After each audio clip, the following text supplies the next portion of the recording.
meresapi firman-Mu.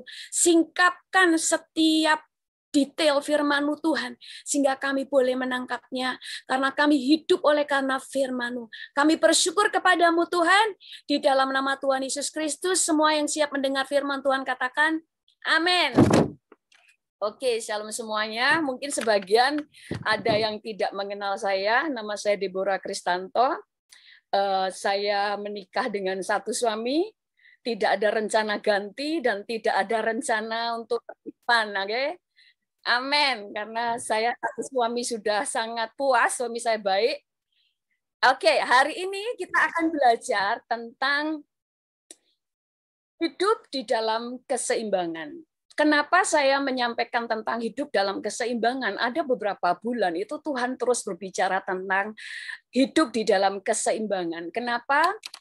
Karena banyak orang Kristen itu mengalami kegagalan di dalam hidupnya, bukan karena mereka itu kurang berdoa, bukan karena mereka tidak punya iman, tetapi seringkali banyak orang Kristen mengalami kegagalan dalam hidupnya karena kurang pengetahuan. Karena kurangnya pengetahuan, hidup mereka kurang seimbang. Ada orang-orang yang terlalu ngeroh, ada orang-orang yang terlalu berjalan dengan akal budinya. Segala sesuatu harus masuk akal, segala sesuatu harus dapat dipikirkan dengan hal-hal yang masuk di akal mereka dan sebagainya. Padahal di dalam kehidupan kita harus mengerti tentang arti kehidupan yang seimbang.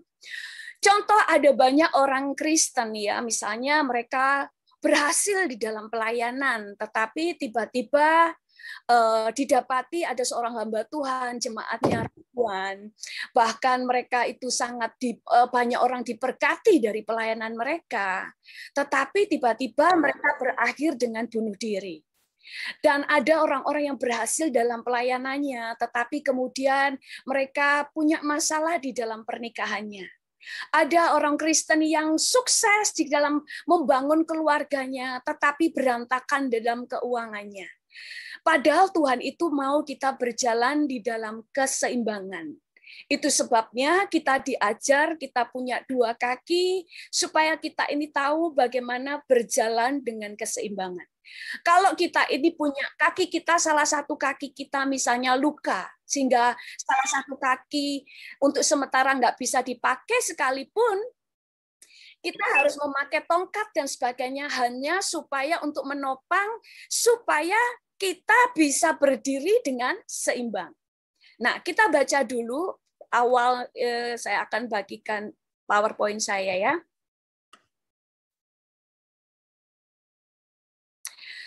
Kita sekarang belajar ya tentang hidup dalam keseimbangan. Yaitu antara surga dan bumi harus seimbang. Nah, saya mulai dulu dengan membaca ayat firman Tuhan di dalam 2 Timotius 4 ayat 7 berkata demikian. Aku telah mengakhiri pertandingan yang baik. Aku telah mencapai garis akhir dan aku telah memelihara iman. Kita perhatikan di sini. Paulus berkata, ia telah mengakhiri pertandingan. Pertandingan berarti ada sesuatu yang dia harus taklukkan dan dikatakan dia menang. Lalu dikatakan aku telah mencapai garis akhir dan aku telah memelihara iman. Paulus berkata dengan sangat percaya diri, dia berkata bahwa aku telah mengakhiri pertandingan dengan baik. Aku telah mencapai garis akhir dan memelihara iman. Intinya begini, Paulus itu nggak cuma berhasil mempertahankan iman, dia tidak menyangkal Yesus, walaupun dia dianiaya di dalam hidupnya.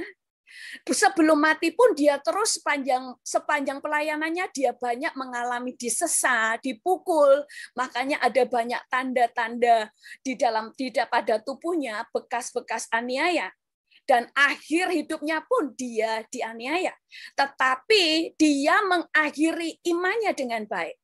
Tetapi tidak dikatakan bahwa dia hanya berhasil mempertahankan imannya, tetapi berhasil mengakhiri pertandingan dengan baik. Berarti ada banyak hal, tantangan di dalam hidupnya yang dia harus taklukkan. Dan kita mulai lihat.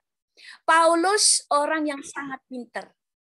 Paulus juga seorang pengusaha yang berhasil. Itu sebabnya dalam pelayanannya dia membiayai pelayanannya sendiri. Berarti dia berhasil di dalam keuangan. Dia berhasil di dalam pelayanan. Dan dia bisa mengakhiri imannya dengan baik. Bahkan dia berhasil untuk bisa memuridkan banyak orang. Dia menulis banyak kitab sehingga kita sekarang saat ini bisa melihat, bisa menyaksikan keajaiban Tuhan. Kita belajar banyak hal dari Paulus. Sehingga dia berhasil dalam banyak hal. Kenapa dia bisa berhasil? Tidak ada ketimpangan karena dia berjalan dalam keseimbangan. Kalau kita ini berjalan tanpa keseimbangan, misalnya salah satu kaki kita luka sehingga kita tidak bisa memakai salah satu kaki kita. Mungkin kita tetap bisa berjalan tapi tidak bisa maksimal. Sama dengan burung. Burung harus membutuhkan 2 sayap untuk dia bisa terbang tinggi. Demikian juga dengan saudara dan saya. Itu sebabnya bukan sebuah kebetulan Tuhan menggambarkan saudara dan saya sebagai Raja Wali. Kenapa Paulus itu bisa menang dalam keseimbangan? Karena dia mengenal Tuhan dengan utuh. Ada banyak orang Kristen yang tidak mengenal Tuhan dengan utuh. Contohnya, Tuhan memperkenalkan dirinya sebagai, digambarkan sebagai Raja Wali. Dia juga menggambarkan dirinya sebagai singa. Dia juga menggambarkan dirinya sebagai lembu. Dia juga menggambarkan dirinya sebagai anak manusia. Di bagian yang lain, itu tadi 4 hal ya. Injil juga ada 4 Injil. Kenapa? Karena Tuhan itu sedang mengajar kita. Kalau kita mau mengenal Tuhan dan mengenal firman-Nya, harus belajar melihat dari semua sisi, dari 4 sisi secara utuh. Kalau hanya sebagian, maka kita bisa jatuh. Bahkan ujungnya bisa maut karena salah paham dengan Tuhan.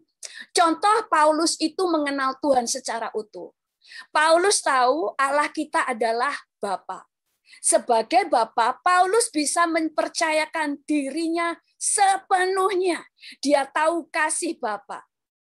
Ada banyak orang Kristen yang mau mengenal Bapa, Tuhan itu hanya sebagai Bapa. Mereka percaya begini, karena dia adalah Bapa.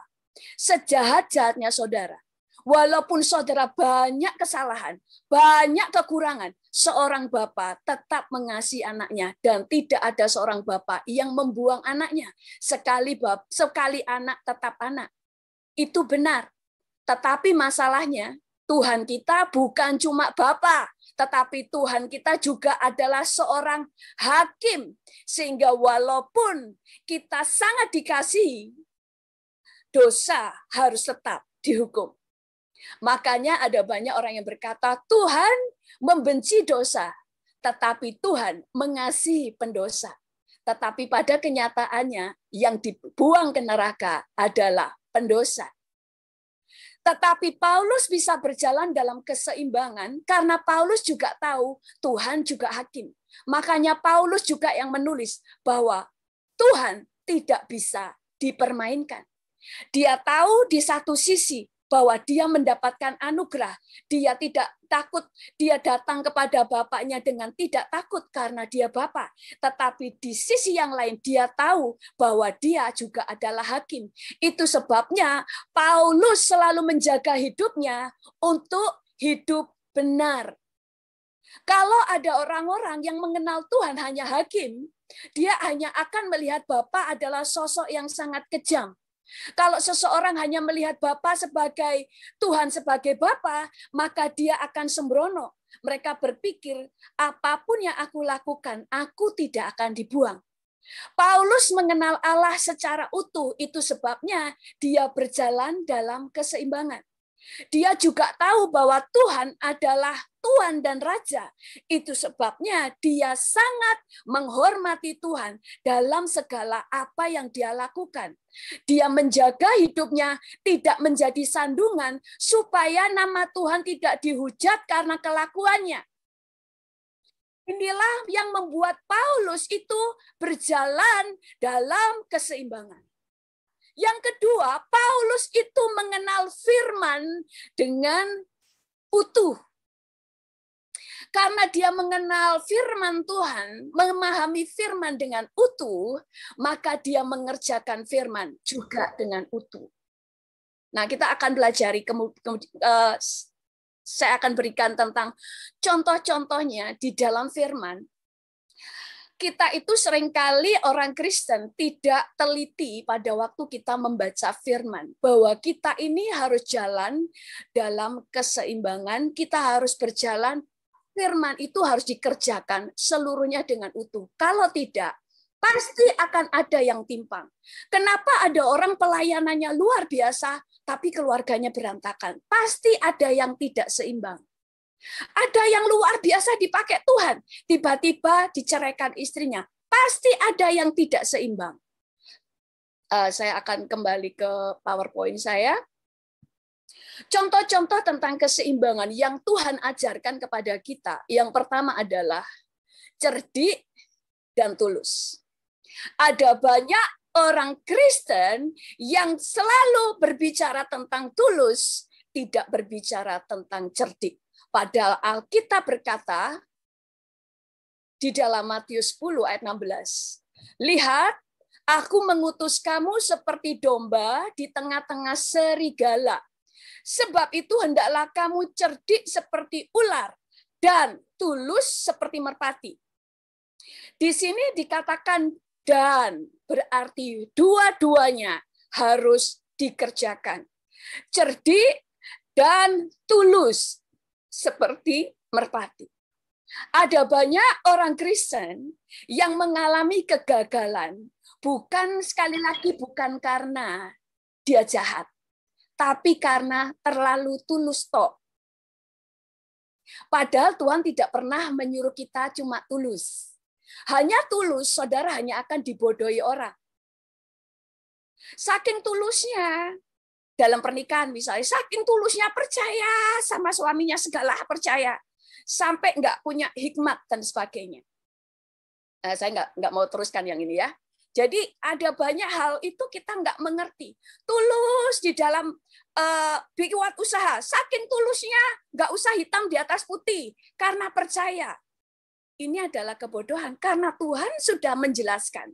Cerdik ini bahkan ditaruh Tuhan di kata yang pertama, cerdik dan tulus. Tuhan nggak ngatakan tulus dan cerdik. Kenapa? Karena Tuhan tahu orang Kristen pasti tidak memperhatikan kata yang cerdik. Sampai Tuhan katakan, bahkan ditaruh di kata pertama pun, orang Kristen selalu mengatakan, kamu harus tulus. Tidak bisa. Harus tulus dan cerdik. Bahkan, di terjemahan yang lain dikatakan demikian. Di dalam isi Bible, ya, ini bahasa Inggrisnya, saya baca di dalam langsung terjemahan bahasa Indonesianya aja. Yesus kemudian berkata kepada murid-muridnya, dengarkanlah baik-baik, aku mengirim kamu ke orang-orang yang ingin membunuhmu. Kamu akan menjadi seperti domba di antara binatang buas. Kamu harus memperhatikan dengan hati-hati seperti yang dilakukan ular, tapi kamu juga harus menjadi baik dan baik hati seperti burung merpati. Kamu akan diutus mengirim kamu di tengah-tengah orang yang siap untuk membunuh kita. Kamu itu seperti domba. Waktu Tuhan katakan kamu berada di tengah-tengah serigala, di tengah-tengah orang yang membunuhmu, Tuhan nggak mengatakan gini, aku mengirim kamu seperti singa. Tuhan juga tidak berkata, aku mengirim kamu seperti Raja Wali. Kalau Raja Wali, dia bisa terbang melarikan diri. Tapi Tuhan katakan, aku mengirim kamu seperti domba. Maksudnya gini, seperti domba. Domba tidak bisa melawan musuhnya. Tetapi yang Tuhan suruh, kamu harus cerdik seperti ular.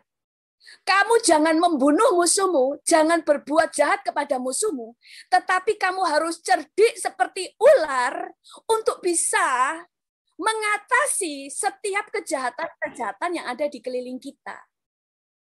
Nah, bijak itu, cerdik ini ya, cerdik di dalam beberapa terjemahan di dalam firman Tuhan, di dalam bahasa Inggris dan sebagainya, cerdik itu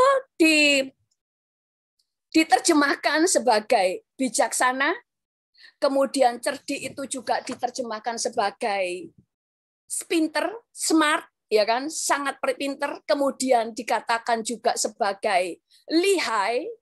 Jadi kecerdikan itu penting bagi kehidupan orang percaya. Lalu Tuhan katakan kamu juga harus tulus.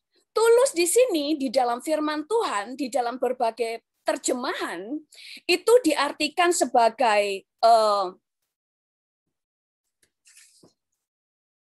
orang yang tidak pernah punya agenda tersembunyi, yang mementingkan diri sendiri.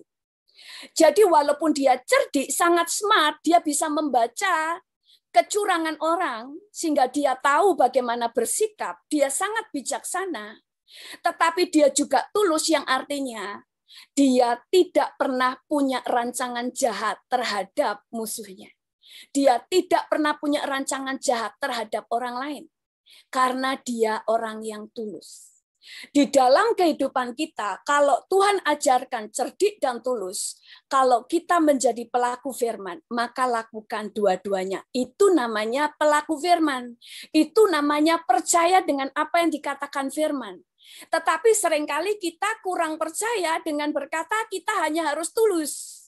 Padahal Alkitab berkata kamu harus cerdik dan tulus. Pada saat kita tidak percaya, sebenarnya kita merasa lebih pintar daripada Tuhan. Lalu kita akan masuk di dalam contoh yang berikutnya. Keseimbangan antara kerajinan dan pengetahuan. Kita baca di dalam Amsal 19 ayat 2, di sini dikatakan begini. Tanpa pengetahuan, kerajinan pun tidak baik. Orang yang tergesa-gesa akan salah langkah. Orang yang bekerja dengan fisik, gajinya kecil. Tetapi orang yang punya pengetahuan, gajinya lebih tinggi. Ada seorang teman saya waktu itu, dia ngomong sama saya gini, keluarga saya ini miskin. Dari ibunya seorang janda.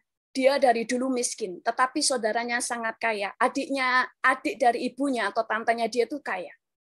Dia punya perusahaan, dia punya membuat baju-baju pengantin. Dan ibunya itu membuat bagian bordir. Ibunya sangat pintar bordir. Lalu anak ini bilang gini, kan Alkitab berkata, tangan yang rajin mendatangkan kaya. Ibuku rajin, tetapi dari dulu miskin. Terus saya tanya, rajinnya seperti apa? Ibu saya sangat rajin bekerja di rumah dan membantu tante saya membordir pakaian-pakaian pengantin yang harganya mahal. Terus saya bertanya, apakah ibumu digaji? Dia berkata, bukankah kita harus tulus? Ibu saya tidak digaji karena namanya dia bekerja untuk saudaranya. Nah, terus saya mengatakan, kamu hanya membaca satu firman Tuhan. Orang yang tangan yang rajin mendatangkan kaya. Tapi kamu tidak membaca bahwa tanpa pengetahuan, kerajinan pun tidak baik. Kenapa ibumu tidak membuka sendiri, membuat bordir yang katanya sangat pintar, dan tantemu kalau membordir harus membayar mamamu tapi dengan harga murah, tapi mamamu digaji. Tuhan tidak pernah menyuruh kita tulus, tetapi cerdik ini juga adalah artinya bijaksana. Nah, kenapa dia seperti itu? Karena dia tidak tahu. Makanya kita itu harus membaca Alkitab pun dengan utuh. Itu sebabnya di Alkitab seringkali ada ayat-ayat seakan bertentangan. Padahal itu maksudnya kamu harus berjalan dua-duanya.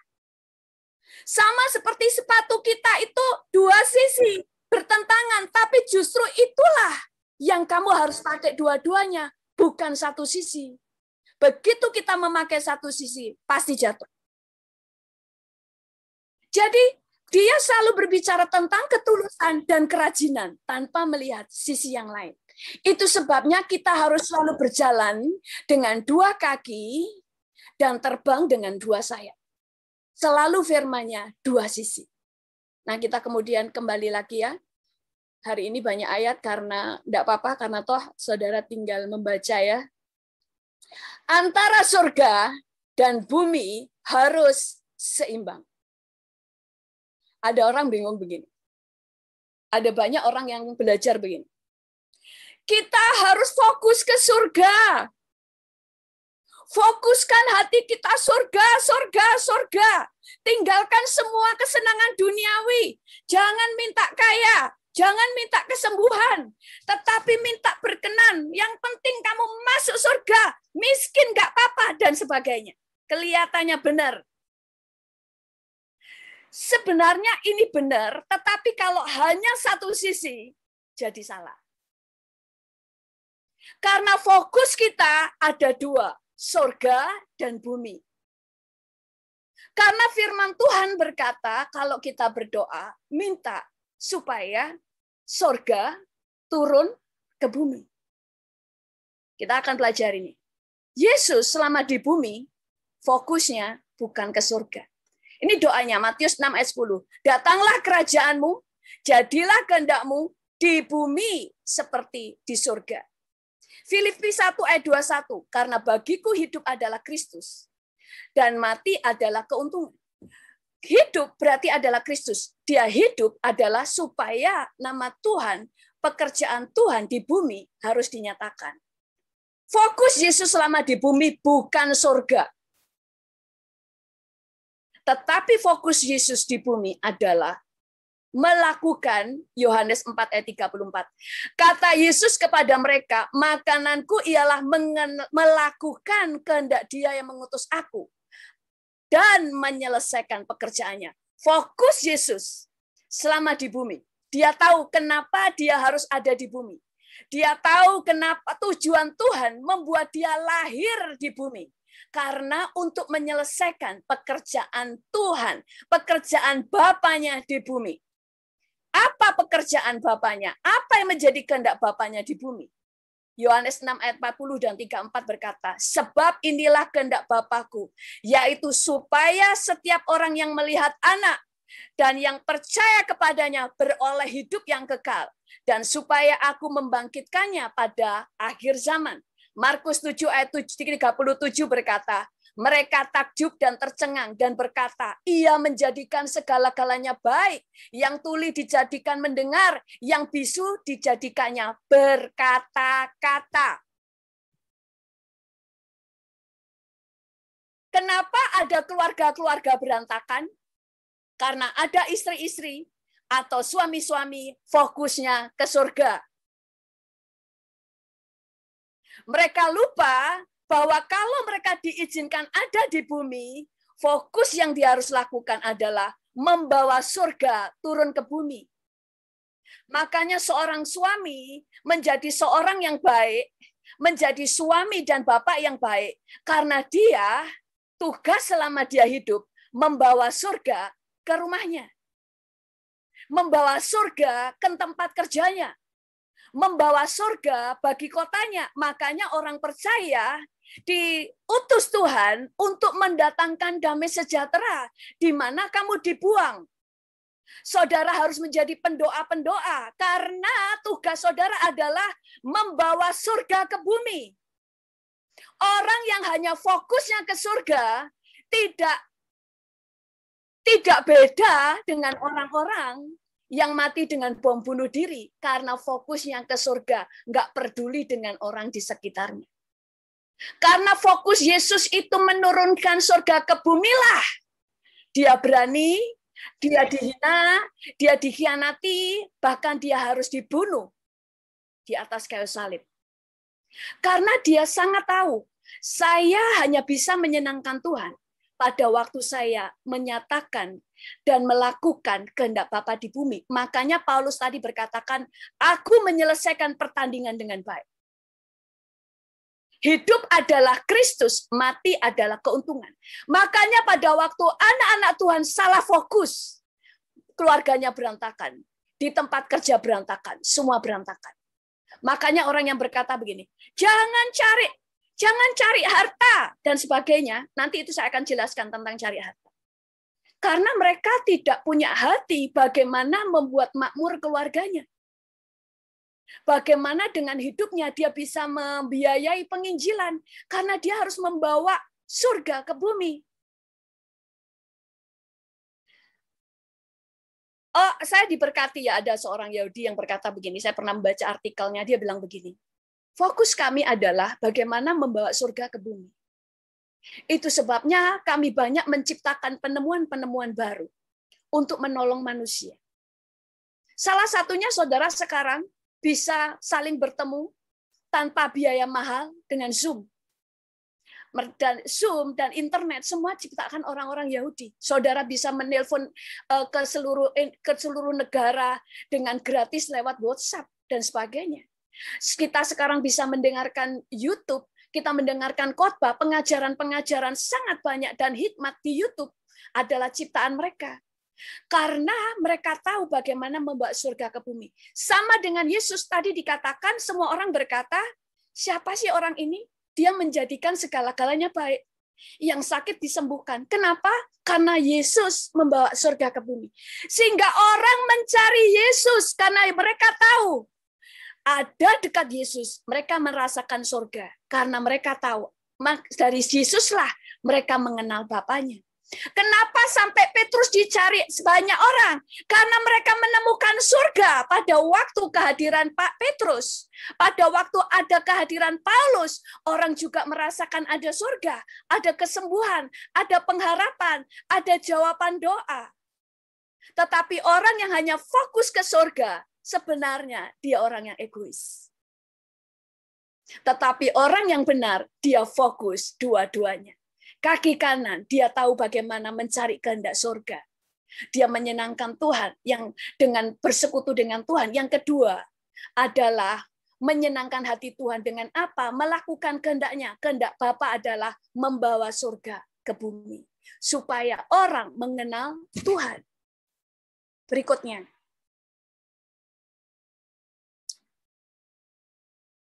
Ini juga seringkali orang selalu salah. Kita harus mengerti tentang arti kelimpahan dan rasa cukup. Ibrani 13, di sini dikatakan begini. Ayatnya sampai ketinggalan, nanti dicari sendiri ya ayatnya. Janganlah kamu menjadi hamba uang dan cukupkanlah dirimu dengan apa yang ada padamu. Karena Allah telah berfirman, aku sekali-kali tidak akan membiarkan engkau dan aku sekali-kali tidak akan meninggalkan engkau. Di sini dikatakan kamu jangan menjadi hamba uang dan cukupkanlah dirimu. Nanti saya akan jelaskan. Ayat ini membuat orang kemudian memandang kekayaan adalah duniawi. Memandang uang adalah duniawi. Kemudian di dalam Matius 6 ayat 19 sampai 20. Janganlah kamu mengumpulkan harta di bumi ngengat dan karat merusakkannya, dan pencuri membongkar serta mencurinya, tetapi kumpulkanlah bagimu harta di surga ngengat dan karat tidak merusakkannya, dan pencuri tidak membongkar serta mencurinya. Nah, itu dulu ya. Tadi dikatakan bahwa jangan kamu mengumpulkan harta di bumi. Mengumpulkan itu berbeda dengan menjadi kaya. Mengumpulkan, saudara itu menimbun hal-hal yang tidak perlu. Sudah punya mobil 2, maunya 10. Punya rumah, ada 5 biji rumah, kosong semuanya. Punya tas, ada puluhan. Punya sepatu, kecuali artis ya, dia bawa barang-barang mahal, kan mereka dibayar untuk itu, enggak masalah. Punya sepatu sampai 2000 biji. Ini yang namanya menimbun. Yang Tuhan tidak suka adalah kita menimbun barang untuk perkara-perkara yang tidak produktif. Tetapi, nanti saya lanjutin lagi ya ayatnya ya, kita lanjutin dulu ya, baru saya jelasin. Kita harus mengerti tadi ya, tentang kelimpahan dan rasa cukup. Firman Tuhan katakan, muliakan Tuhan dengan harta. Amsal 3 ayat 9-10, muliakanlah Tuhan dengan hartamu, dan dengan hasil pertama dari segala penghasilanmu, maka lumbung-lumbungku akan diisi penuh sampai melimpah-limpah, dan bejana pemerahmu akan meluap dengan air buah anggurnya. Di sini dikatakan muliakan Tuhan dengan hartamu. Bahkan Tuhan katakan, aku akan mengisi lumbung-lumbungmu sampai melimpah-limpah dan meluap. Berarti banyak. Tentang pelipat gandaan. Tentu Bapak Ibu semuanya sudah tahu tentang 1 talenta, 2 talenta, dan 5 talenta. Di sini dikatakan, sudah tahu kan ceritanya, ada seseorang yang punya 1 talenta tapi dia simpan.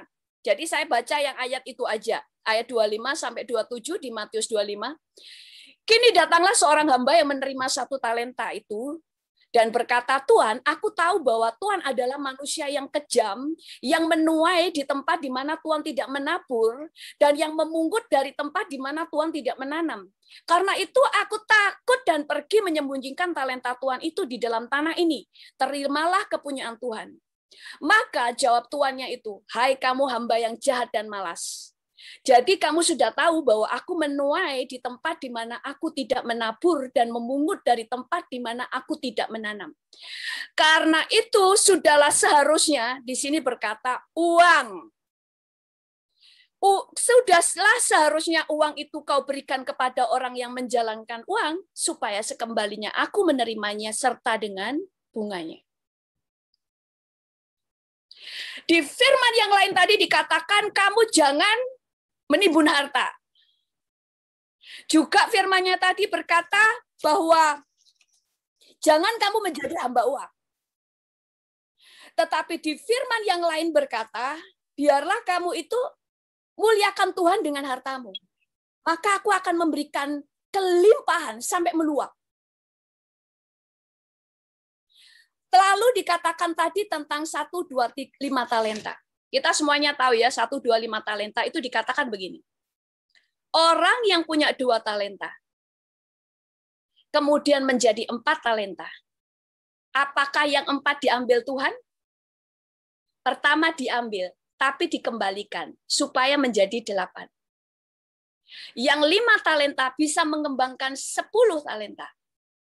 Setelah diserahkan kepada tuannya, dikembalikan lagi supaya jadi apa?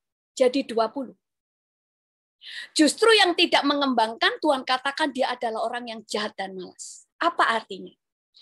Tuhan itu mau apapun yang ada di tangan kita, talenta, bicara tentang karunia, bicara kesempatan, bicara tentang uang, kembangkan sebanyak-banyaknya tanpa batas. Makanya kita pun disuruh Tuhan begini, pergi, beritakan, jadikan semua bangsa muridku, pergi ke Yerusalem, ke Yudea, ke Samaria, sampai ke ujung bumi.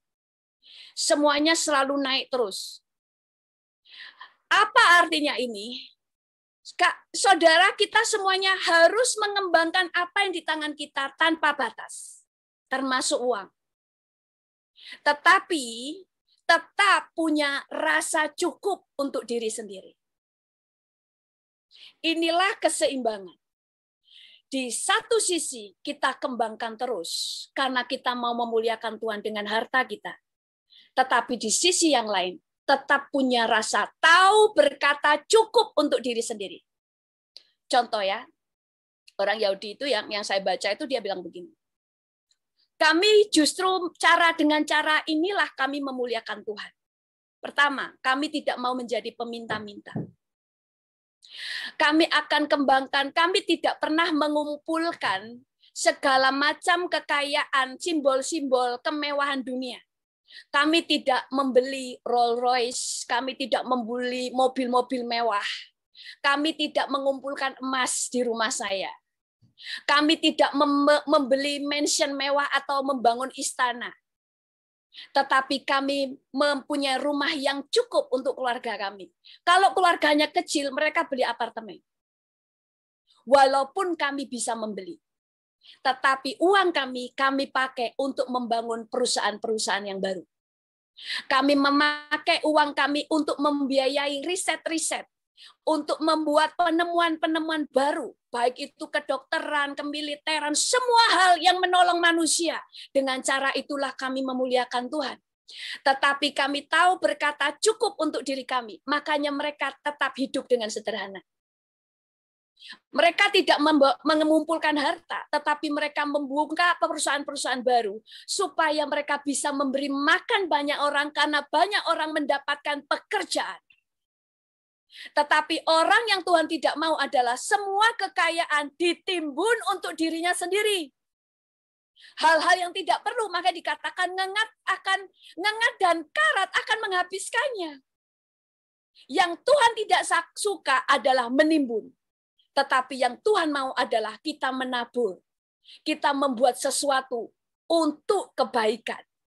Membiayai penginjilan, membuka sekolah-sekolah gratis, membuka rumah-rumah singgah, dan sebagainya. Jadi harus tahu tentang keseimbangan. Di tangan yang kanan, kembangkan sampai tanpa batas. Di tangan kiri, kita tahu arti cukup. Itu yang namanya berjalan dengan seimbang. Karena banyak orang yang salah, hanya mengerti tentang cukup. Di situ tadi dikatakan kita harus mengerti rasa cukup. Cukup untuk diri sendiri. Contohnya, pada waktu Yesus, pada waktu 5.000 orang membutuhkan makanan, roti, 5 ketul roti, dan 2 ekor ikan, dia pecah-pecahkan tanpa batas, sampai semuanya kenyang. Tetapi bukan berarti kemudian Yesus pun makan dengan sangat serakah. Dia tahu arti cukup. Tetapi untuk menjadi berkat, mengembangkan segala sesuatu sampai tanpa batas, karena tujuannya satu, supaya nama Tuhan dimuliakan, supaya pekerjaan Tuhan di muka bumi bisa terlaksana. Membiayai penginjilan, memberi makan banyak orang, butuh biaya. Nah, mereka semuanya tahu bagaimana mereka menjadi berkat di bumi. Tetapi banyak orang Kristen yang diajar, fokuslah ke surga. Itu sebabnya banyak kehidupan orang Kristen tidak punya manfaat. Bahkan tidak punya manfaat bagi keluarganya.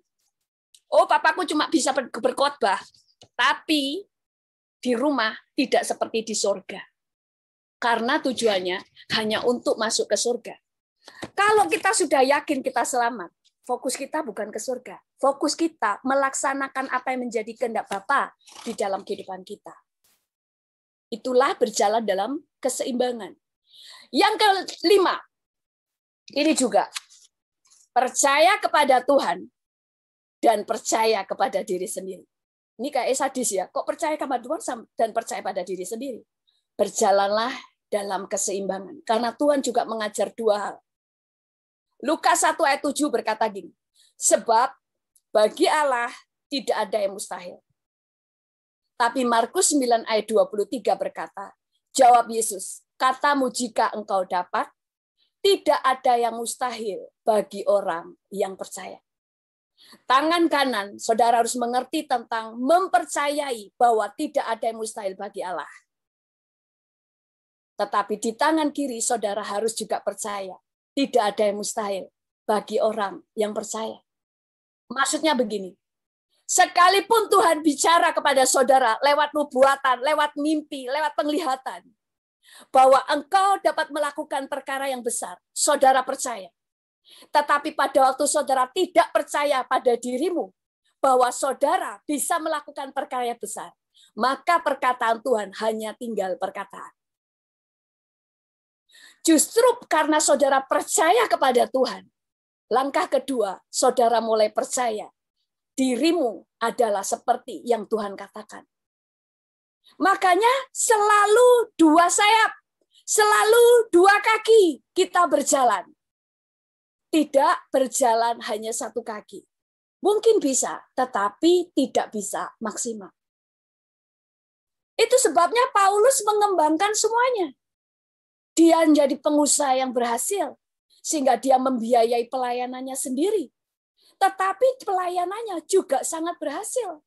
Sehingga kita-kita ini pun adalah orang-orang yang juga telah mendapatkan banyak berkat dari apa yang dia katakan lewat firman yang dia tulis. Kemudian, banyak ya. Karena saya dikasih waktu 1 jam, makanya banyak. Luar biasa kesempatan. Yang keenam adalah diselamatkan karena anugerah, tetapi juga diselamatkan karena melakukan kehendak Bapa di surga. Ada banyak orang Kristen yang suka dengan Titus 3 ayat 5 yang berkata, pada waktu itu dia telah menyelamatkan kita, bukan karena perbuatan baik yang telah kita lakukan, tetapi karena rahmat-Nya oleh pemandian kelahiran kembali dan oleh pembaruan yang kita kerjakan oleh Roh Kudus. Di sini katakan, kita diselamatkan bukan karena perbuatan baik yang kita lakukan, tetapi karena rahmat-Nya. Makanya ada banyak orang selalu berkata, kita diselamatkan bukan oleh karena perbuatan. Ada yang pada waktu saya buat video tentang kesaksian teman saya yang masuk neraka pada waktu dia koma. Dia seorang pelayan Tuhan, dia benar-benar masuk neraka. Dia koma selama 21 hari. Sampai dia kaget karena dia ada di neraka. Waktu itu, ya puji Tuhan selama 21 hari anak ini koma, kita semuanya berdoa puasa, saudara-saudaranya doa puasa untuk dia, supaya anak ini sadar. Sehingga pada waktu anak ini setelah sadar, dia kesaksian kan, dia itu di neraka, sudah digantung, kakinya sudah di atas, diikat. Terus sampai dia bilang gini, Tuhan kenapa aku ada di neraka? Dan Tuhan berkata begini, suara menggelegar dari surga, karena engkau tidak mengampuni. Karena dia itu punya pahit, dia sampai bingung, untuk kepada siapa saya tidak mengampuni. Tapi karena anugerah Tuhan, dia sampai bilang gini, Tuhan beri aku kesempatan hidup, aku akan melepaskan pengampunan kepada orang-orang yang menyakiti hati saya. Pada waktu semua orang tetap berdoa, makanya kadang doa itu sangat penting ya. Pada saat dia berada di neraka itu, belum mati ya, ini belum mati ya, masih koma. Jadi itu ada orang-orang yang berperang untuk dia. Padahal yang berdoa ini nggak tahu kalau anak ini sudah masuk neraka, nggak ada yang tahu, cuma taunya koma. Begitu kemudian yang 21 hari itu ada tangan dari surga besar menarik dia dari neraka dan dia sadar. Tapi waktu sadar itu dia kayak masih halusinasi, masih matanya itu bisa melihat alam nyata dan alam roh itu dengan sangat jelas. Karena ada iblis itu sampai ngomong gini, kamu ini sudah waktunya mati. Itu sampai iblis berusaha terus untuk membunuh dia dengan apa? Dengan kecelakaan dan sebagainya. Karena harusnya dia mati. Tapi karena anugerah dia hidup lagi. Dia masih koma ya waktu itu, maksudnya waktu koma seharusnya dia mati. Nah, ada banyak yang komen begini, kita tidak diselamatkan oleh karena perbuatan, tapi hanya karena anugerah. Padahal Alkitab berbicara dua sisi. Matius 7 ayat 21. Bukan setiap orang yang berseru kepadaku, Tuhan, Tuhan, akan masuk ke dalam kerajaan surga, melainkan dia yang melakukan kehendak Bapa-Ku di surga. Jadi keselamatan, kita diselamatkan karena anugerah. Tetapi selama hidup, kita dituntut melakukan kehendak Bapa di surga. Kita memang tidak bisa sempurna, itu sebabnya setiap hari kita butuh minta pengampunan, butuh anugerah kepada Tuhan. Butuh untuk merendahkan diri pada waktu kita berdosa, supaya kita diampuni. Firman Tuhan katakan bahwa Tuhan adalah setia pada waktu kita mengaku dosa kita, maka Dia adalah setia dan adil yang menghapus semua dosa kita. Jadi kita mulai lihat, kenapa Paulus sampai pada waktu dianiaya pun dia tidak menyimpan pahit karena dia tahu bahwa dia harus melakukan kehendak Bapanya di surga. Ini yang kita harus tahu, makanya kita harus mengenal Tuhan dengan utuh, mengenal firman-Nya dengan utuh, sehingga kita bisa melakukan firman, tidak dengan salah paham, tetapi kita juga menjadi pelaku, melakukan firman dengan utuh. Sehingga kita tidak berakhir dengan salah paham.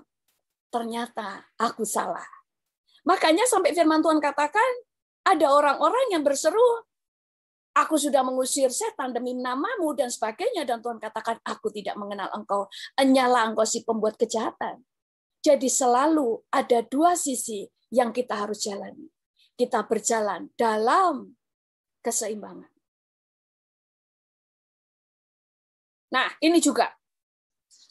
Ini kayak terakhir. Keseimbangan kita hidup di dalam perlindungan Tuhan. Dan perlindungan dengan hikmat. Banyak orang Kristen cuma tahu kita ini ada di dalam perlindungan Tuhan. Ini benar, 100% betul. Tapi pada kenyataannya, banyak orang mengalami masalah.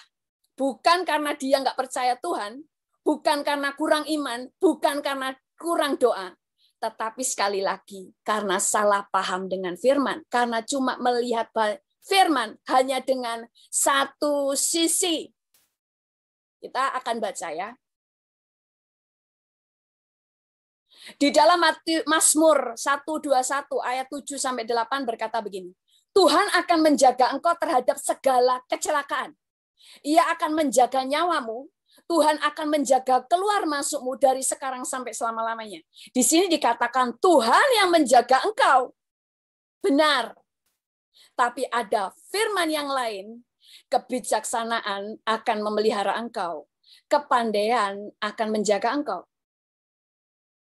Di dalam terjemahan bahasa Inggris Easy Bible di sana dikatakan, saya baca langsung terjemahannya, pikiran baik dan hal-hal yang kamu pahami akan membantumu.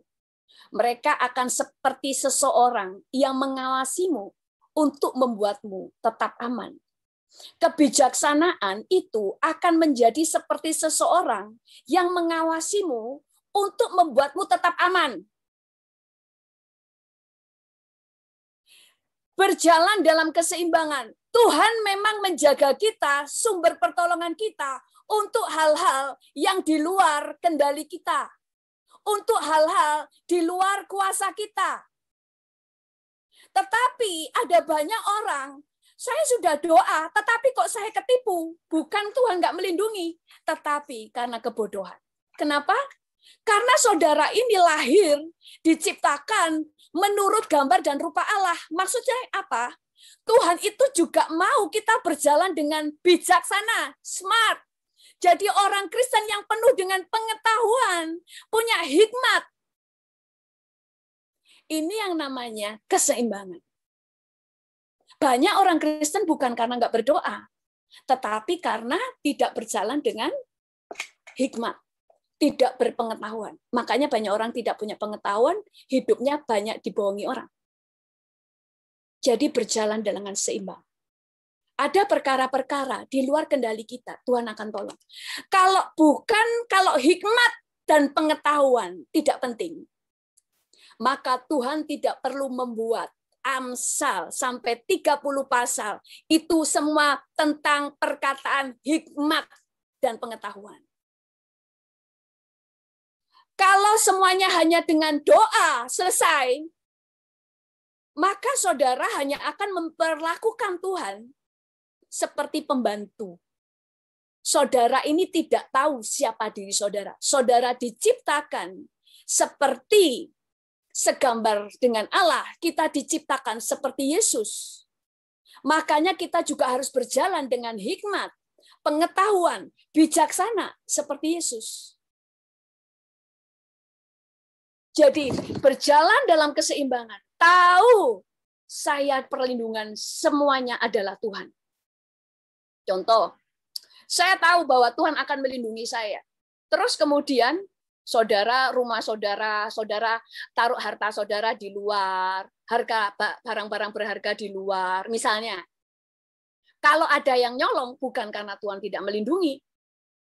Kenapa kok Tuhan tidak lindungi? Karena Tuhan itu sebenarnya bisa melindungi, walaupun saudara taruh harta saudara di luar. Tapi Tuhan tidak mau. Kenapa? Karena Tuhan mau saudara dan saya menjadi pelaku firman. Kalau Tuhan sudah katakan kita berjalan dengan hikmat, maka Tuhan mau kita mengikuti apa yang firman Tuhan katakan. Ada seorang yang pernah kesaksian sama saya, dulu ibunya meminjamkan temannya karena tulus. Meminjamkan surat tanahnya, rumahnya ke temannya karena menolong. Kemudian temannya menggadaikan ke bank dan tidak bisa bayar, tiba-tiba pihak bank, nggak tahu ya, polisi atau apa ya, datang ke rumahnya, mereka diusir keluar sampai jadi gembel. Dia sangat pahit waktu itu. Anak ini waktu itu masih remaja, dia bilang sangat kepahitan juga sama Tuhan.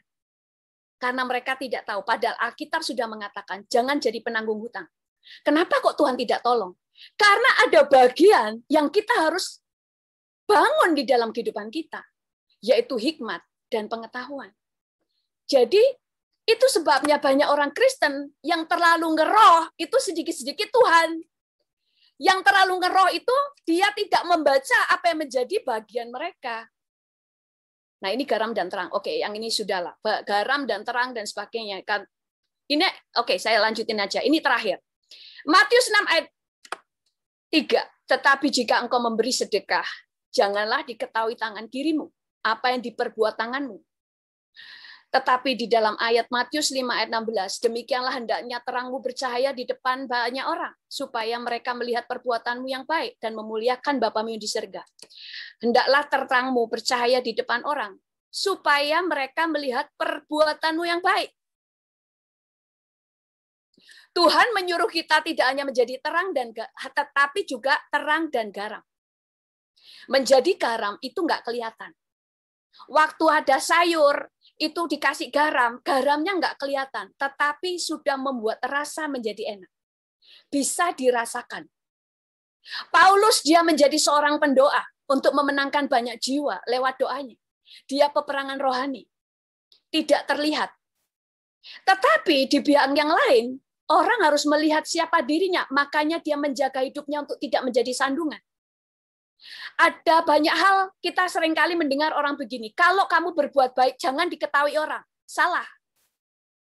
Karena Alkitab tadi mengatakan orang harus melihat kebaikanmu supaya mereka memuliakan Bapamu di surga. Apa artinya?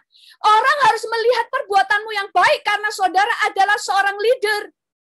Saudara ini terang, terang itu ditaruh di atas bukan di bawah gantang supaya semua orang melihat kita, supaya kita semua melihat cara hidup. Makanya Tuhan sampai datang ke bumi, yaitu Yesus, untuk memberi contoh cara hidup yang benar. Cara mengasihi, cara penundukan diri, cara melayani, cara bagaimana dia mengatur hidupnya, semuanya. Supaya orang bisa meneladani apa yang dilakukan Yesus. Itulah menjadi terang. Kebaikanmu harus dilihat orang. Tetapi saudara menjadi garam, kebaikanmu tidak perlu nampak. Artinya begini, saudara harus semua orang harus melihat kebaikanmu. Tapi motivasimu bukan untuk mendapatkan pujian, bukan untuk mendapatkan supaya orang-orang itu nanti wah kagum dengan kehidupan kita. Tetapi kita melakukannya dengan satu tujuan. Mereka tahu bagaimana cara hidup. Karena aku harus menjadi teladan, menjadi terang itu seperti itu. Tapi menjadi garam, saudara mungkin yang saudara lakukan tidak nampak, tetapi mempengaruhi. Saudara menjadi pendoa, saudara mungkin nggak ada yang tahu. Tetapi kehadiran saudara, itu baru setelah saudara nggak ada, orang akan cari karena tahu. Selama ini saudara berpengaruh. Waktu di dalam pelayanan, dimanapun, orang bisa tahu bahwa saudara menjadi pengaruh walaupun tidak ada di depan. Nah, di sini kita mulai lihat ya, ada banyak orang Kristen yang mengalami kejatuhan, bukan karena kurang doa, bukan karena tidak punya iman, tapi tidak berjalan dengan keseimbangan. Jadi kita harus belajar seimbang antara surga dan bumi. Dan kita harus berjalan dan percaya kepada Tuhan, mengenali Tuhan dengan utuh, mengenal firman-Nya dengan utuh, dan menjadi pelaku firman dengan utuh. Tuhan Yesus memberkati. Oke, sebelum saya kembalikan kepada Ibu Esther, kita berdoa ya. Mari kita berdoa.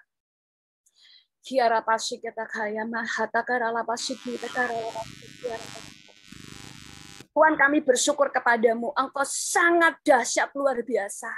Kami saat ini mulai mengerti Tuhan bahwa kami seringkali tidak melihat firman dengan utuh sehingga kami berjalan dengan timpang, dengan terseok-seok sehingga banyak kejatuhan, banyak kegagalan di satu sisi. Hanya satu sisi berhasil tetapi di sisi lain ada kehancuran. Karena kami tidak berjalan dengan seimbang.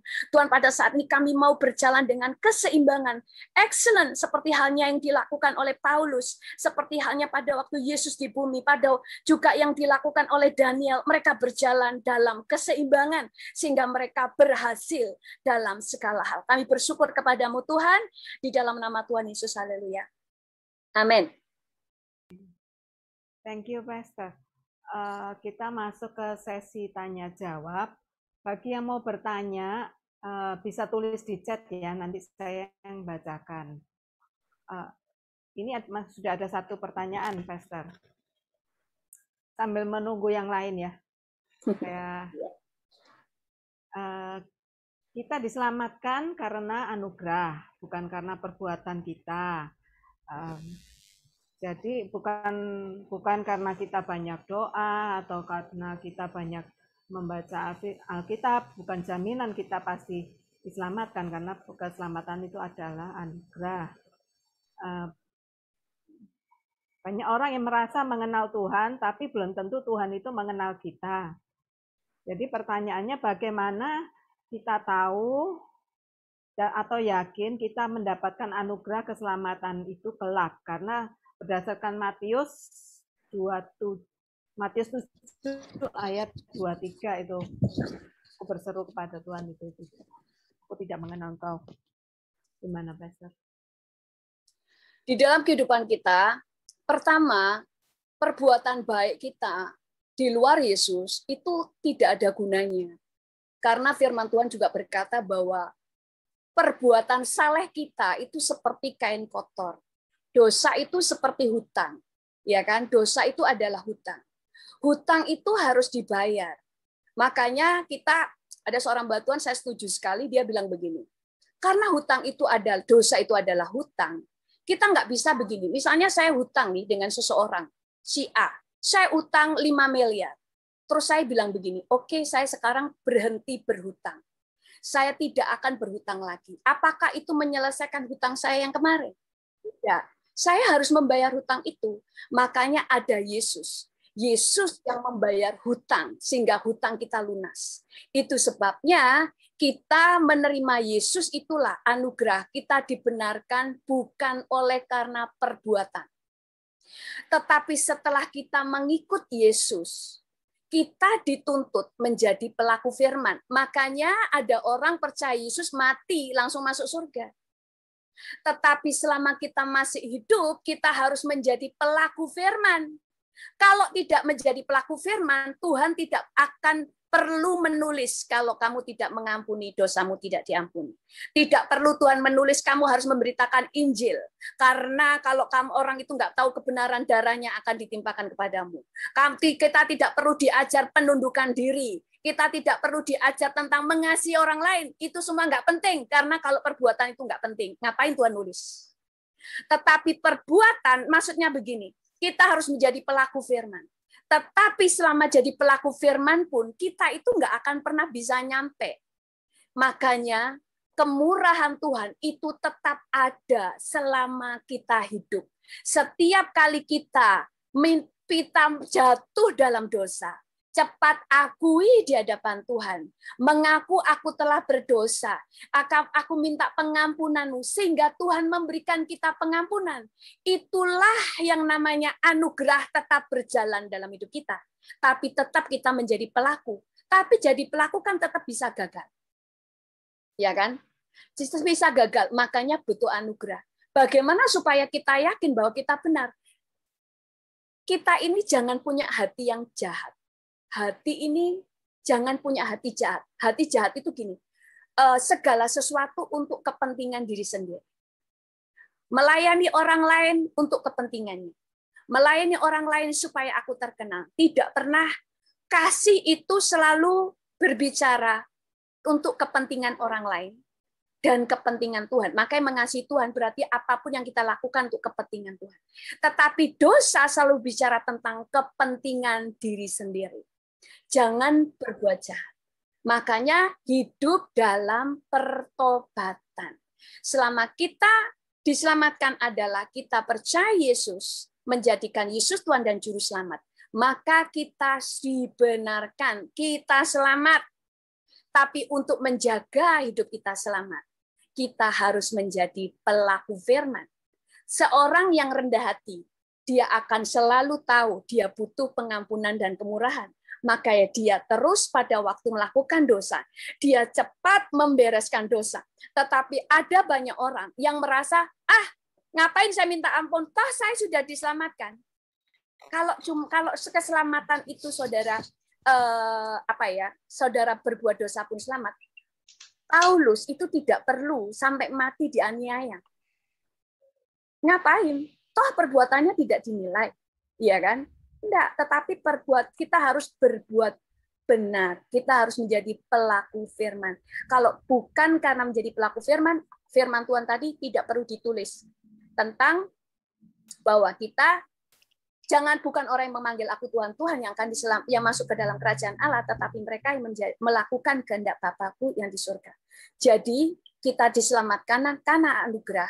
Tapi kalau kita masih hidup, kita juga harus menjadi pelaku firman. Tapi selama menjadi pelaku firman pun, kita pasti bisa jatuh bangun dalam dosa karena kita manusia. Dan apa yang dimaksud dengan kita diampuni hanya karena anugerah, yaitu setiap hari Tuhan menyediakan anugerah pengampunan kalau kita meminta pengampunan. Tetapi pengampunan baru turun kalau kita akui, karena firman Tuhan katakan, kalau kamu mengaku dosamu, Allah adalah setia dan adil yang akan menghapuskan dosamu. Jadi harus diakui dulu. Bertobat. Tetapi jangan sampai kita mengeraskan hati. Ada 3 level dosa. Ada orang-orang yang terlalu sangat mengeraskan hati, itu bisa sampai level 3, itu mereka sudah dikeraskan hatinya pada waktu dia tetap mengeraskan hati. Jadi tidak boleh main-main dengan dosa. Oke? Itu ada lagi? Ya. Jadi pertobatan penting harus setiap hari, baik untuk yang dosa disadari ataupun yang tidak disadari ya, Pastor ya. Yes. Iya, betul sekali Bu Esther. Ya. Oke, Pak Eko mau bertanya, silakan Pak Eko. Iya, terima kasih firman Tuhannya. Saya sangat diberkati, itu benar, sangat-sangat benar, saya mengaminkan. Nah, saya mau buktikan aja boleh ya? Boleh Pak. Oke, jadi saya waktu ikut retreat di luar kota, itu yang khotbah seorang pendeta muda. Dia katakan gini, kami anak-anak pendeta ini ada suatu perkumpulan gitu ya. Dia katakan, kenapa anak-anak pendeta itu nakal-nakal? Saya anak pendeta. Terus dia buka gini, karena tidak seimbang. Papa mama saya pendeta, keluar bagus, bagi jemaat itu, wah hebat papa mama saya. Tapi di keluarga, kami tidak diperhatikan. Ya. Itu membuat kami hancur. Puji Tuhan, akhirnya saya bertobat. Itu poin yang saya dapat pertama. Terus kedua, saya pribadi, keluarga, keseimbangan saya itu ada 4. Pertama, keluarga saya bikin 25%. Pekerjaan saya 25%. Pelayanan 25%. Hubungan intim dengan Tuhan secara pribadi saat teduh itu 25%. Nah, saya ngalami waktu itu anak saya masih kecil, saya punya 2 anak, gitu ya. Saya sama istri sibuk kerja, kita butuh duit, pulang malam gitu ya, pelayanan campur. Anak saya ini setiap malam dia tidur di ruang pembantu. Ini awal masalah. Oke. Nah, terus saya sama istri ngomong, kalau gini terus nggak bagus. Anak kita, gara-gara kita cari duit, karena pelayanan sibuk dan sebagainya, anak lebih dekat pembantu. Itu akar masalah. Saya lihat, terus saya evaluasi, saya berdoa. Saya dapat hikmat begini. Kamu nggak seimbang. Kamu sudah bikin 4. Saya poinnya memang 4. Tapi kamu pelayanannya terlalu banyak, pekerjaannya terlalu banyak. Ya, kita butuh duit, tapi duit bukan segala-galanya. Oke. Terus akhirnya saya saat teduh pagi, dibangunin jam 2 pagi, baru berdoa, belum saat teduh, Tuhan ngantuk, tidur. Jam 5 dibangun lagi, Tuhan ngantuk tidur. Saya nggak ada waktu untuk satu teduh pribadi. Apalagi buat anak. Nah, terus saya dikasih hikmat gini. Ini seolah-olah saya ini melayani Tuhan. Padahal Tuhan katakan itu melayani pekerjaan Tuhan. Kadang kita susah membedakan tipis antara ini maunya Tuhan atau mau saya. Karena suatu rutinitas pelayanan. Nah, terus akhirnya Tuhan katakan, kamu harus ada kurangin. Pelayanan, saya kurangin 2. Pekerjaan saya malam kurangin. Gitu ya. Nah, setelah saya imbangkan, anak-anak saya banyak berubah. Ya. Terus saya bisa saat teduh pagi, doa lebih maksimal dan sebagainya. Jadi ini penting banget buat kita semua, buat saya.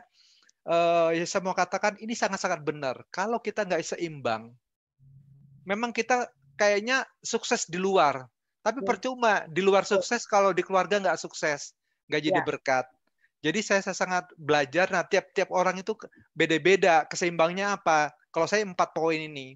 Dan saya praktekkan, kita bisa evaluasi sendiri kok. Tuhan kasih hikmat, mana yang perlu diperbaiki. Dan akhirnya kemarin saya diminta lagi suatu pelayanan, saya nggak usah ngomong apa, saya bilang, sorry, saya cukup di sini aja, Kingdom Fire Community, terus ada persekutuan alumni, ada pelayan-pelayan yang lain. Bukan saya nggak mau, tapi harus bagi waktu. Itu aja. Makasih, Tuhan berkati. Tuhan berkati, Pak. Luar biasa. Ya, betul sekali. Jadi kita harus hidup di dalam keseimbangan. Kita yang mengerti ya, kita harus atur hidup saya. Yes. Saya sendiri kalau udah di rumah, perhatian saya hanya suaminya. Makanya jarang sekali HP saya itu nyala, hampir nggak pernah nyala. Jadi selalu silent, karena waktu saya di rumah, saya hanya milik suami saya. Udah, itu. Gitu. Yes. Amin. Amin. Okay. Thank you. Makasih, Pak. Ada pertanyaan selanjutnya, Bu. Iya, mohon tanya bagaimana dengan Matius 6 ayat 19 dan 20. Terima kasih. Sebentar.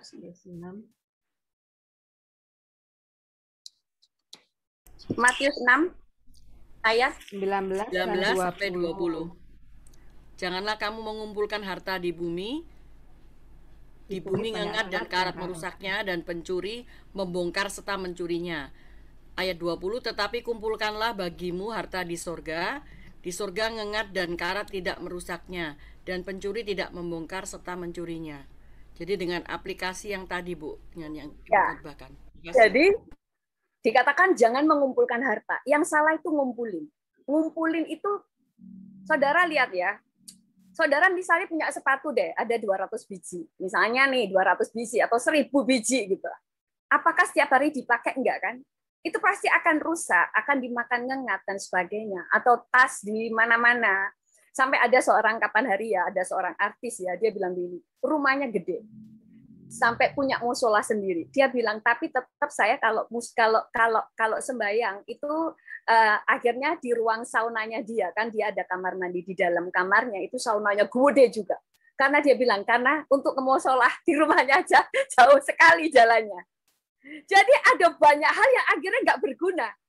Ini yang namanya menimbun, dan Tuhan itu melihat itu kejahatan. Pada waktu kita menimbun hal-hal, sementara ada banyak orang kelaparan. Makanya ada firman Tuhan yang dikatakan ada Lazarus yang borok ya, ada banyak boroknya. Lazarus kan namanya ya, orang miskin yang ada orang kaya yang kemudian mati, yang kaya masuk neraka, yang Lazarus ada di pangkuan Abraham. Kenapa?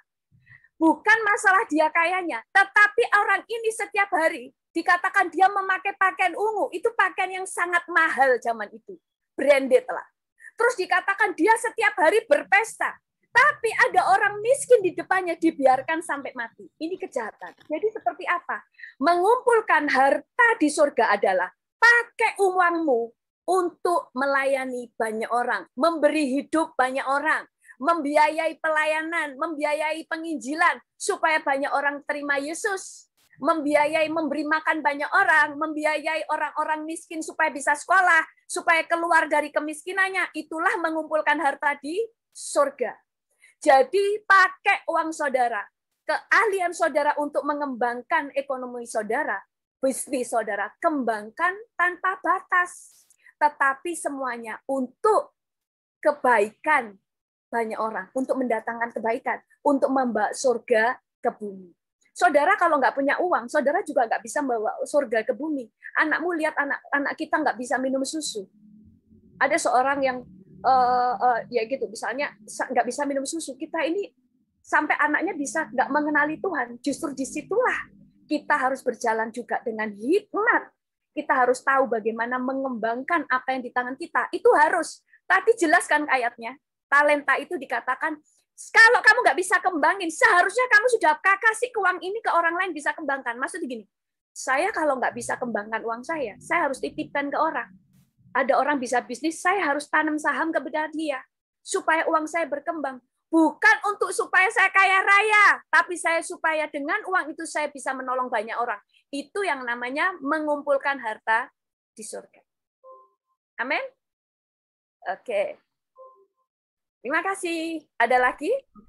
Ada yang mau bertanya? Itu Ya, Ibu Ibu Syuling ya. Ya, bisa Silakan Bu, langsung. bisa dibuka. Oke. Ya, shalom Pastor. Shalom, Syuling. Saya menunggu-nunggu ikut Zoom-nya Pastor ini. Oh ya.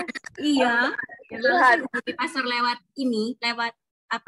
Instagram. Oh, Instagram. Oh ya. Iya. Ini Pastor, saya pengen tanya satu hal. Tadi itu kan Pastor kan ada bilang gini. Kayaknya istilahnya kan intinya kalau misalnya banyak orang percaya yang ngeroh gitu kan ya. Maksudnya berdoa seperti itu. Tapi hidupnya itu kok menderita seperti itu. Ya. Itu karena satu kan Pastor tadi bilang, satu karena lack of wisdom seperti itu. Maksudnya we have to be smart like that, right? Tapi yang saya mau tanyakan itu begini. Bagaimana dengan misalnya kaum percaya yang memang mereka itu dilahirkan dengan apa ya istilahnya kalau ngomongnya itu kecerdasan yang minim gitu loh. Nah, bagaimana dengan nasib mereka ini gitu loh? Kan ada firman itu kan ada bilang gini, saya nggak ngerti banyak tentang firman sih. Cuman saya pernah dengar itu ketika apa namanya kita dekat sama Tuhan, itu kan Tuhan akan memberi kita wisdom. Nah, kalau kayak gitu tuh seperti apa? Gimana, Pastor? Jadi saya jadi mikir gini.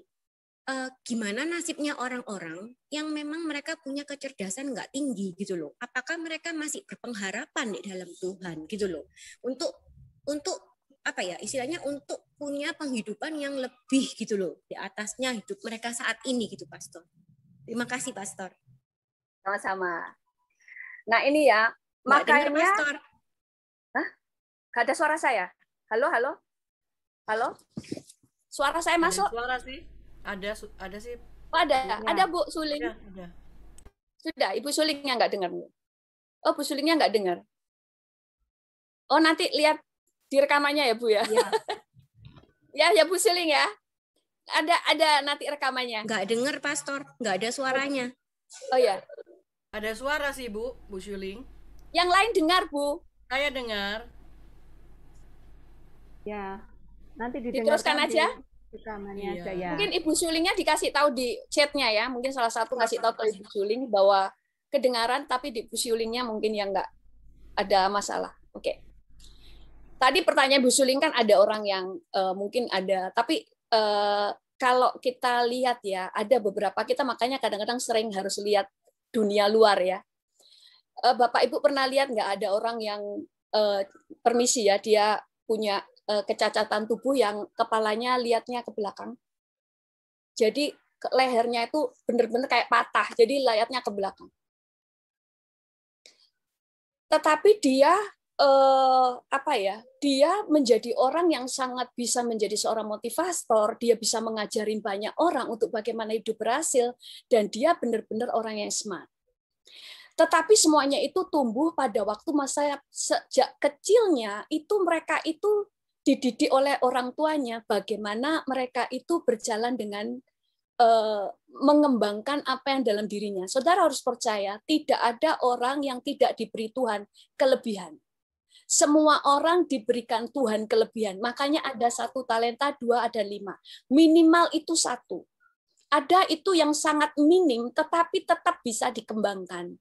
Makanya kalau kita nggak bisa mengembangkan satu hal, kita misalnya ya menjadi seorang yang selalu cari Tuhan, berdoa, sehingga Tuhan itu akan memberikan hikmat kepada dia untuk apa yang dia lakukan.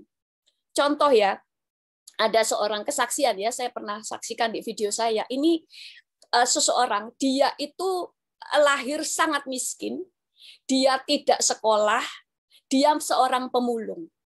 Ini kesaksian. Dia bilang begini, modal saya nggak punya, pengetahuan saya nggak punya. Dia juga tinggal di antara orang miskin. Sehingga untuk menjadi orang yang keluar dari kemiskinan, dia itu nggak punya bayangan, nggak punya pengetahuan sama sekali, benar-benar buta. Terus tetapi suatu saat dia menikah dengan anak wanita, seorang Kristen. Istrinya itu baik banget, terus dia ini terharu. Dia bilang begini, istriku ini sangat baik, tapi dia mau nikah sama saya. Ya istrinya juga orang miskin, tetapi paling tidak dia lihat istriku sangat baik sekali. Terus istrinya cuma bilang begini, harapanmu itu hanya sama Tuhan. Terus dia bilang gini, gimana caranya berharap sama Tuhan? Dia bilang, kamu berdoa puasa, tanya sama Tuhan. Istrinya itu asal ngomong aja. Terus tahu suaminya itu doa puasa selama 3 hari, doa puasa. Tapi tidak terjadi apa-apa. Istrinya nggak enak kan. Terus orang ini kemudian puasa 40 hari. Istrinya dan tidak terjadi apa-apa. Terus istrinya bilang gini, yang penting kamu sudah berdoa. Nanti Tuhan yang akan lakukan sesuatu. Ini kondisinya, dia tidak punya modal, tidak punya kepintaran, tidak punya kenalan yang bisa membuat dia pinter, maksudnya punya ilmu. Terus kemudian dia berdoa dan tahu Bapak Ibu dia teruskan doa puasa, dia bilang ini, saya nggak punya modal apa-apa, tapi dia punya satu modal kok, yaitu nekat. Dia punya tekad untuk dia bilang begini, saya tidak akan pernah berhenti puasa sampai Tuhan tolong saya. Dia berdoa puasa sampai 6 bulan, tidak terjadi apa-apa. 1 tahun tidak terjadi apa-apa. Sampai 1 tahun setengah tidak terjadi apa-apa. Dia cuma makan 1 kali setiap jam 12 malam. Dia berdoa, walaupun dia tidak terlalu tahu berdoanya gimana, diajari istrinya. Sampai tahun yang kedua, 2 tahun kemudian, tepat 2 tahun, waktu dia tidur, dia dilawat Tuhan luar biasa. Terus cuma Tuhan ajari dek mimpi. Untuk dia jualan sesuatu yang orang tuh enggak sangka. Kalau enggak salah waktu itu paku atau apa ya. Disuruh Tuhan tuh pergi ke kota, pinjam berbagai macam paku dan sebagainya, tawarkan ke proyek bangunan. Dia nawarin enggak ada modal. Ditawarin, kamu enggak mau Kak beli ini. Orang beli minta uang muka. Cuma diajarin Tuhan, dia lakukan. Sampai akhirnya banyak orang itu pesen sama dia. Tetapi dia nggak punya kepintaran, dia tidak punya modal, tapi dia punya satu modalnya. Dia nekat. Begitu Tuhan bicara, dia itu sampai istrinya bilang begini kesaksian. Waktu dia ngomong sama suaminya, harapanmu sama Tuhan. Tapi di hati kecilnya dia juga nggak yakin banget. Dia nggak bisa, dia itu nggak nyangka kalau suaminya senekat itu. Nah inilah ada hal-hal yang kita tidak bisa lakukan, itu kita ngandalin Tuhan. Tapi apakah Tuhan saja? Enggak cukup. Karena kemudian ada kekuatan yang dia harus lakukan. 1, dia berani melakukan apa yang Tuhan suruh. Pinjem paku, berbagai ukuran. Saya pinjem ya. Dia enggak kenal. Dia dalam keadaan kelihatan miskin banget. Seorang pemulung, siapa yang percaya? Orang pasti nggak percaya. Dia ada perasaan ditolak lah, nggak punya kenalan lah, apalagi kemudian ke proyek-proyek pembangunan. Tapi tetap ada bagian dirinya. Dia punya nekat. Jadi setiap orang itu cukup satu hal terkecil dalam dirinya bisa mengubah keadaan. Ya, itu dan itu kalau dia sih malah nggak ada didikan dari orang tua dan sebagainya. Cuma karena istrinya suruh untuk berdoa, dia berdoa. Jadi ada jalan keluar. Hal-hal yang kita nggak bisa lakukan bagian Tuhan. Oke, ada lagi pertanyaan? Ya, ada lagi pertanyaan selanjutnya.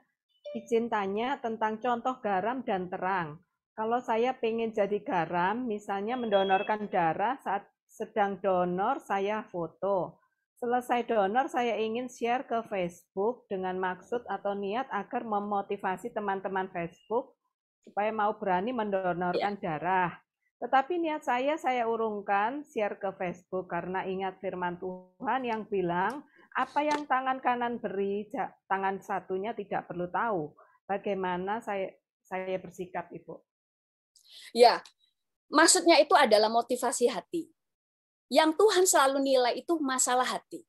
Motivasi kita bisa ngomong, oh saya saya ini sebenarnya nggak pingin pamer kok. Tapi Tuhan kan nggak bisa dibohongi, kita pamer apa enggak. Iya kan? Tetapi seringkali Bapak Ibu bisa lihat nggak? Misalnya nih ada sebuah bencana alam di sebuah negara, misalnya sekarang NTT. Terus saudara cuma bilang gini, ayo kita semuanya menyumbang NTT. Nggak ada orang yang menggerakkan, tidak ada orang yang menjadi teladan. Kemungkinannya sangat kecil untuk orang bisa tiba-tiba termotivasi untuk menolong NTT. Tapi cukup satu orang, misalnya begini, ayo kita menolong NTT, aku sendiri sudah nyumbang loh. Saya sudah mengirimkan sumbangan ke NTT sekian misalnya, atau nggak usah disebutin, saya sudah ngasih segini, atau juga disebutin. Orang lain akan termotivasi untuk ngikutin. Ada banyak hal yang kita lakukan itu memang untuk memotivasi orang. Kalau saudara baca, kan firman Tuhan katakan kalau kita memberi tangan kanan, memberi tangan kiri jangan tahu, betul?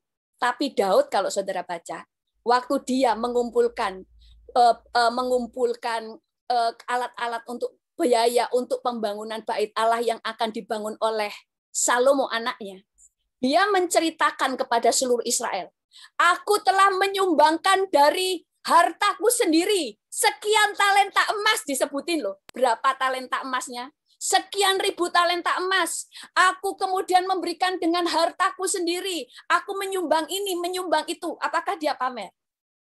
Soal pamer dan enggak, yang tahu itu hatinya dan Tuhan. Tetapi pada waktu dia ngomong begitu, akhirnya dia bisa menggerakkan banyak orang. Dia berkata, siapa dari antara kalian yang ikut bersama-sama dengan aku membangun bait Allah? Karena kita itu untuk memotivasi orang, seringkali kita harus, ya kayak itu tadi, misalnya donor darah. Begitu kita ngomong, saya donor darah, terus ada 2 orang donor darah, itu pasti langsung merembet, itu langsung nyebar. Semua orang termotivasi untuk melakukan hal yang sama. Betul?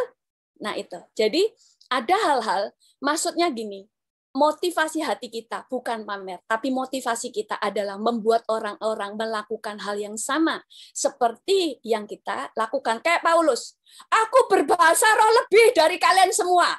Apakah dia pamer? Dia sedang memotivasi banyak orang untuk melakukan hal yang sama. Oke? Terima kasih. Ada lagi pertanyaan? Oke, Ibu Jonita bisa langsung. Ya. Saya Bapak Ibu, maaf. Ini video, Pak. Ya, saya pakai HP istri saya. Pastor, tadi saya sangat terberkati dengan keseimbangan. Walaupun saya mengikuti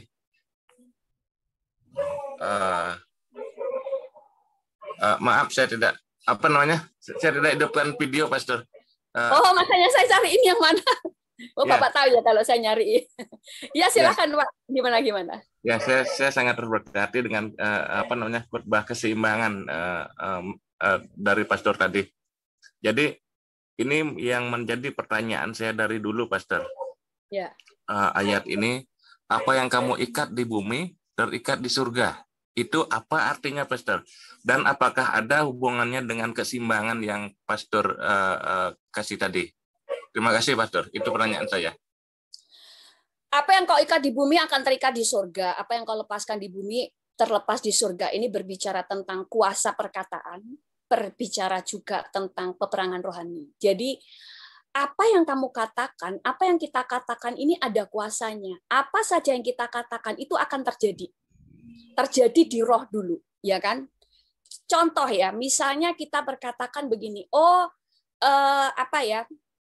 keluargaku adalah keluarga yang diberkati Tuhan.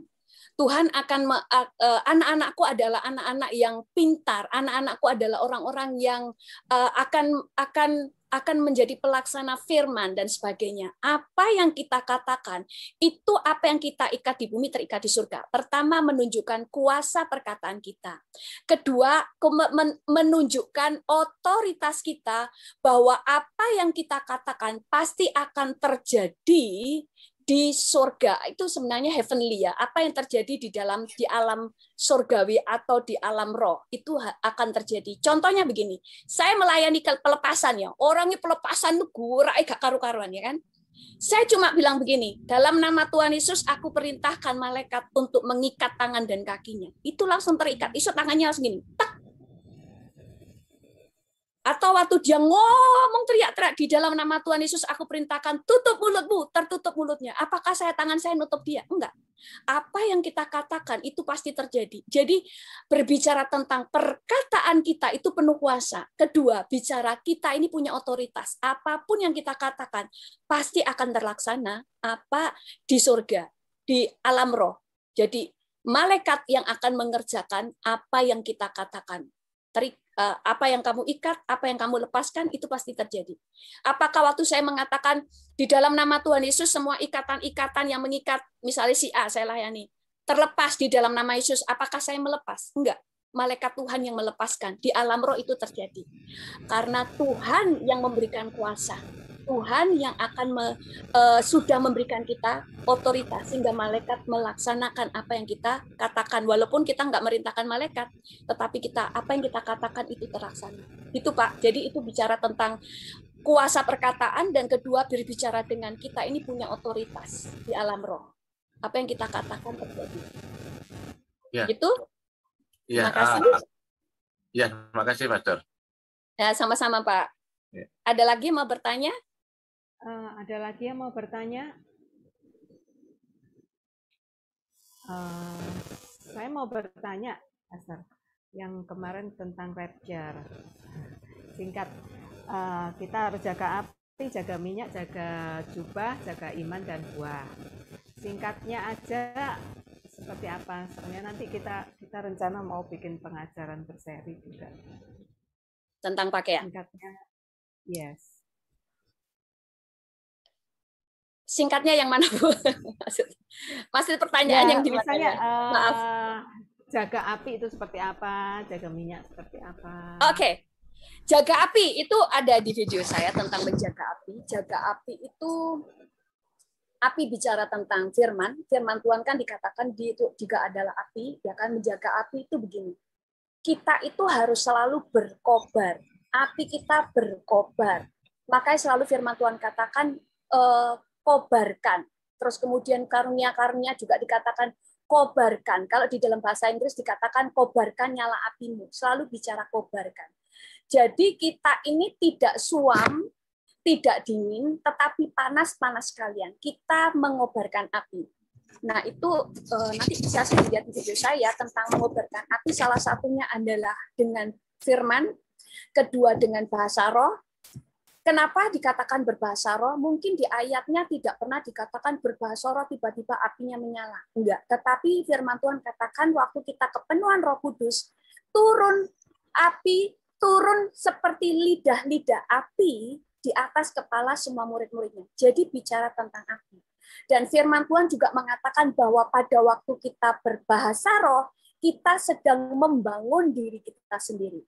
Dan ada banyak kesaksian, ini belum tentang penglihatannya, diri kita. Pernahkah Bapak Ibu pada waktu saudara berbahasa roh, kemudian ngerasa panas? Makanya pada waktu kita layani seseorang, tiba-tiba orang itu manifest. Waktu kita mau berdekati, dia katakan jangan dekat-dekat. Waktu kita pegang, dia katakan panas, panas. Pernah enggak?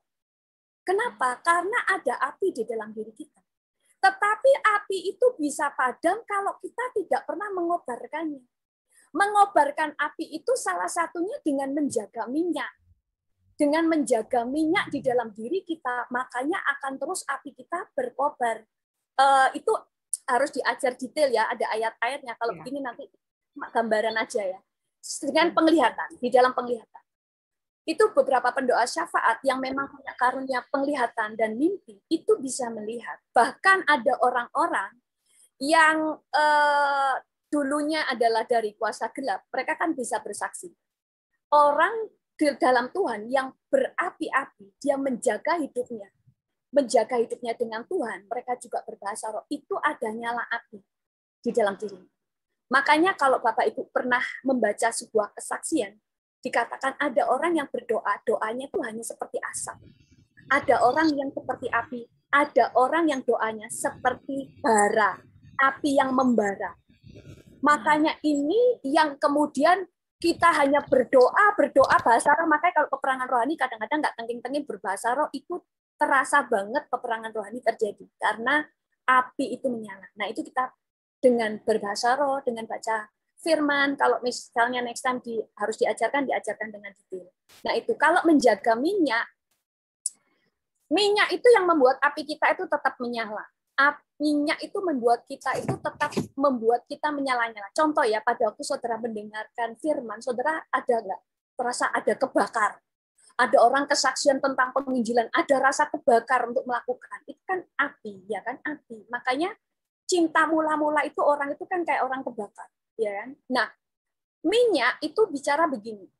Apa saja selain penyembahannya, ini belum tentang penyembahan yang kita bangun dalam hidup kita. Pernahkah Bapak Ibu pada waktu mendengar sebuah khotbah atau datang sebuah ibadah, pujian penyembahan membuat apimu itu nyala? Api nyala itu maksudnya gini, keinginan untuk lebih dekat sama Tuhan itu berkobar lagi. Berarti di situ saudara mendapatkan minyak. Pada waktu saudara berdoa, pada waktu saudara mendengarkan khotbah, membaca buku, ada kobaran api membuat saudara itu lapar untuk cari Tuhan lebih lagi. Itulah apimu sedang nyala, berarti itulah minyakmu. Tetapi di hal yang lain, kita ini menjaga minyak kita itu dengan pujian penyembahan. Minyak juga bicara tentang Roh Kudus kan. Roh Kudus bicara juga tentang minyak. Tetapi ini pernah ada kesaksiannya, seorang teman saya pendoa juga. Dia waktu pujian penyembahan, dia itu waktu nyembah, itu Tuhan itu kayak tuangkan minyak di sebuah piala. Pialanya itu corongnya itu kecil banget. Jadi waktu dituang itu ngalirnya kecil. Tetapi itu bisa membasahi seluruhnya, dan dia bilang, tapi basahnya itu nggak netes-netes. Basahnya itu kayak ngalirnya itu ke seluruh bagian, jadi nggak ada yang kering. Saya katakan sama dia, makanya di Alkitab dikatakan seperti minyak di kepala Harun yang meleleh, makanya meleleh, kata-kata yang meleleh. Meleleh berarti itu enggak. Kalau air mengalir itu kan ada bagian-bagian sini yang kering ya kan, sini kering ya kan. Tapi kalau meleleh itu nempel semuanya, mengalir, basah. Dan Tuhan tunjukkan kepada dia, di hatinya Tuhan keluarkan, itu ada buli-buli. Dan buli-buli itu waktu dia penyembahan, itu buli-buli itu terisi dengan minyak. Sampai penuh, baru meluap keluar, baru membasahi seluruh tubuh. Lalu Tuhan ingatkan dengan saya, seorang gadis yang membawa minyak, yang membawa pelita, dia membawa minyak cadangan di dalam buli-buli. Jadi intinya apa? Membawa penyembahan kepada Tuhan, penyembahan sehingga Roh Allah terus bekerja, sehingga disitulah kita terus mendapatkan minyak. Makanya kenapa Paulus itu hidupnya berbahasa roh supaya apinya menyala dan dia hidup di dalam penyembahan. Itu sebabnya waktu dia mengalami aniaya pun, minyak dan api itulah yang buat dia bisa bertahan. Kalau kita sudah kehilangan api, saudara, contohnya saya waktu kasih mula-mula, waktu saksi kasih mula-mula itu lagi berapi-api, makanya dikatakan berapi-api ya kan. Saya itu sampai dimarahi ibu saya sampai dipukul dengan gagangnya sapu, dipukul punggung saya sampai sempat gak bisa nafas. Tapi sama sekali nggak marah, nggak sakit hati, malah bahagia. Saya merasa saya telah dianiaya karena Kristus. Padahal kalau dulunya kalau nggak ada api, nggak ada lagi menyala dengan Tuhan, tersenggol sedikit udah kesinggung, sakit hati, kecewa, ngamuk, marah sama orang tua, itu enggak. Nah, itu yang kita harus jaga. Bisa didengarkan di video saya atau next time bisa diajarkan yang lebih detail. Gitu Ibu Esther. Oke, thank you Pastor. Sudah nggak ada pertanyaan lagi ya? Ya. Selanjutnya, kalau nggak ada pertanyaan lagi, kita tutup. Oke, bisa tutup. Minta tolong tutup dalam doa, Pastor. Saya ya. Oke, mari kita semua berdoa. Haleluya. Tuhan, kami bersyukur kepadamu, Engkau luar biasa. Hari ini kami disingkapkan tentang berjalan dalam keseimbangan. Karena kami tahu Tuhan, Engkau menginginkan kami hidup, Tuhan Yesus, berhasil di dalam segala lini kehidupan kami. Sehingga kami tidak hanya bisa menjadi berkat bagi banyak orang, tapi menjadi berkat bagi keluarga kami. Dan menjadi berkat bagi diri kami sendiri. Tuhan, kami memberkati persekutuan Kingdom Fire Community ini, Tuhan, biarlah lewat mereka banyak jiwa-jiwa yang dimenangkan, banyak jiwa-jiwa yang menerima Yesus dan dibawa mengalami pertumbuhan rohani. Kami percaya kepadamu, kami serahkan semua ini ke dalam tangan-Mu, Tuhan. Terpujilah nama-Mu di dalam nama Tuhan Yesus. Haleluya. Amin. Amin. Thank you.